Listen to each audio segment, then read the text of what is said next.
आज के इस वीडियो में मैं आप लोगों को बताने वाला हूं कि आप लोग फेक ब्रेकआउट को कैसे आइडेंटिफाई कर सकते हो, वो भी सिर्फ और सिर्फ 3 स्टेप्स में। तो चलो आज ज़्यादा टाइम वेस्ट करते हुए इस वीडियो को स्टार्ट कर देते हैं। अगर आपको कभी भी पैराबोलिक मूव मिले तो आपको भाई बहुत ज़्यादा सतर्क रहना है। पैराबोलिक मूव का मतलब क्या होता है कि अगर आपको बहुत कम टाइम में ज़्यादा रिटर्न मिल जाए। अब जैसे मान लो कि आपने कोई 5 मिनट का ये चार्ट है जिसपे आपको 15-20 मिनट के अंदर ही आपको इस तरह से 5-6% का मूव मिल जाए, तब आपको ऐसे केस में क्या देखना होता है ना कि हर कैंडल अपने हाई को ब्रेक कर रहा है तब तक सही है। एक ऐसा पॉइंट आता है कि ये कैंडल अपने हाई को ब्रेक नहीं कर पाता है। जैसे आप इस वाली कैंडल को देख सकते हो, इसने अपने हाई को ब्रेक नहीं किया, इसने लो को ब्रेक किया। तब आपको इधर सेल करके निकल जाना चाहिए। ये एक पहला मतलब पॉइंट होता है जहां आपको ये पता चल जाता है कि हाँ यार जो बायर हैं अब उनके हाथों में उतना कंट्रोल नहीं है, धीरे धीरे वो अपनी पावर को खो रहे हैं। ये तो ऐसे केस में होता क्या है कि ये जितना तेजी से ऊपर जाता है ये उतना ही तेजी से नीचे भी आ जाता है। तो इसीलिए अगर आप सही टाइम पे एंटर हो चुके हो तो कोशिश करो कि जब तक कैंडल हायर हाई मतलब अपने हाई को ब्रेक कर रहा है तब तक बने रहो। जब अपने वो लो को ब्रेक कर दे या हाई को ब्रेक ना कर पाए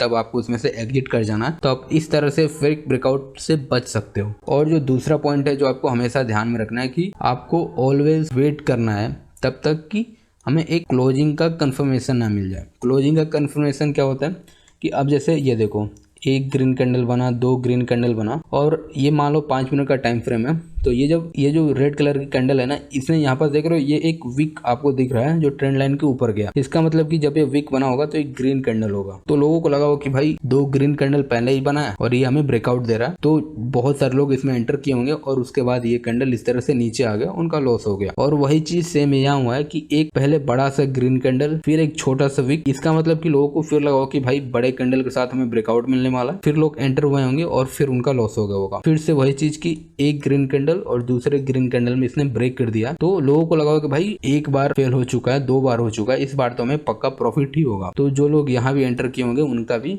लॉस हो गया होगा क्योंकि वहां से भी चार्ट रिवर्स ही आ गया। आप इन सबसे बच कैसे सकते हो, उसके लिए आपको सिर्फ इतना देखना है कि जो कैंडल है उसे क्लोज हो जाने देना है कि अगर वो ऊपर क्लोज हो जाता है तब आप उसमें एंट्री ले सकते हो। अब जैसे वही चीज़ है कि एक देख रहे हो इतना बड़ा ग्रीन कलर का ये कैंडल बना, उसके बाद ये इतना ऊपर गया तो लोगों को लगा कि भाई बड़ा कैंडल पहले से ही है, हमें एक बड़े कैंडल के साथ ब्रेकआउट मिल रहा है, बहुत अच्छी बात है। पर एट द एंड हुआ कि दोबारा नीचे आ गया और उसके बाद ये जो स्टॉक है ये साइडवेज में चला गया। तो इस तरह के सिचुएशन में फंसने से अच्छा है कि आप थोड़ा देर वेट कर लो कि हाँ यार एक बार एक कन्फर्मेशन मिल जाए हमें कि ऊपर क्लोज हो रहा है या नीचे क्लोज हो रहा है, तो आप फेक ब्रेकआउट से बच जाओगे। तो अब जान लेते हैं कि सही तरीका क्या है ब्रेकआउट ट्रेड करने का और किस में ब्रेकआउट फेल होने के चांसेस बहुत कम होते हैं। तो गाइस उस तरीके का नाम है कंसोलिडेशन। ठीक है, कि आप कोई भी ब्रेकआउट ट्रेड कर रहे हो उससे अच्छा है कि जिस ब्रेकआउट में आपको कंसोलिडेशन देखने को मिले आप उसे ट्रेड करो, उसमें आपका बेनिफिट हमेशा ही ज़्यादा होगा। आप इसे ऐसे समझो ना कि मान लो कोई इंसान है जो एक पहाड़ चढ़ रहा है, तो ये सीढ़ियां हैं वो नीचे से चढ़ते हुए आ रहा है। अब उसे इस टाइम पीरियड में उसे आराम करने का मौका मिल रहा है, उसने आराम किया और फिर उसे सीढ़ियां ही चढ़नी है। तो एक ऐसा इंसान जो सिर्फ चढ़े जा रहा है वो ज़्यादा ऊपर तक जा सकता है, या एक ऐसा इंसान जो चढ़ रहा है, आराम भी कर रहा है, फिर चढ़ रहा है, तो वो उसके ज़्यादा जाने के चांसेस हैं कि वो जल्द से जल्द ऊपर जा सके। तो वही सेम चीज़ आप यहाँ भी देख सकते हो, ब्रेकआउट हुआ था, फिर कंसोलिडेशन हुआ, फिर ब्रेकआउट हुआ। आप इस तरह से अगर कोई भी ब्रेकआउट ट्रेड करते हो तो उसके फेल होने के चांसेस बहुत ही कम होते हैं, यानी कि 10 में से शायद 8 बार वो सही होगा, 2 ही बार फेल हो सकता है। अब जैसे आप यहाँ देख सकते हो उसी का एक और एग्जाम्पल है कि आराम करने का मौका मिला, फिर हमें एक रैली मिला, फिर आराम कर रहा है, फिर रैली मिला, फिर आराम कर रहा है, फिर हमें एक रैली मिला और ये फिर अभी